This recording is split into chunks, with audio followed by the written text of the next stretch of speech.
2024 সালের 5 আগস্ট ছাত্র জনতার গণ অভ্যুত্থানের পর ঢাকা বিশ্ববিদ্যালয়ের উপাচার্যের পদ থেকে পদত্যাগ করেন অধ্যাপক ডক্টর এএসএম মাকসুদ কামাল। এরপর তিনি বিশ্ববিদ্যালয়ের disaster science and climate resilience বিভাগের শিক্ষক হিসেবে যোগ দেন। অধ্যাপক ডক্টর এএসএম মাকসুদ কামাল এখন অসাধারণ ছুটিতে আছেন। 1 বছরের জন্য এ ছুটিতে আছেন তিনি।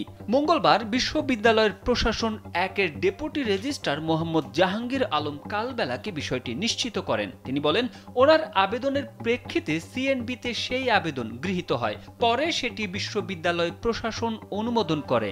1 মার্চ থেকে তিনি এই ছুটি কাটাচ্ছেন। বিশ্ববিদ্যালয়ের প্রশাসনিক ভবন সূত্রে জানা যায়, অধ্যাপক মাকসুদ কামালের আবেদনের প্রেক্ষিতে বিশ্ববিদ্যালয়ের disaster science and climate resilience বিভাগের সিএনবি এই সুপারিশ করে। পরে বিশ্ববিদ্যালয়ের বর্তমান প্রশাসন এই আবেদন গ্রহণ করে তাকে 1 বছরের জন্য এই ছুটি প্রদান করে। ছুটির ধরন অনুযায়ী একে অসাধারণ ছুটি হিসেবে সংজ্ঞায়িত করে ঢাকা বিশ্ববিদ্যালয়। নিয়ম অনুযায়ী অধ্যয়ন বা গবেষণার উদ্দেশ্যে বিশ্ববিদ্যালয়ের শিক্ষকরা তাদের কর্মজীবনে 1 বার বা 2 বার এমন ছুটি নিতে পারেন।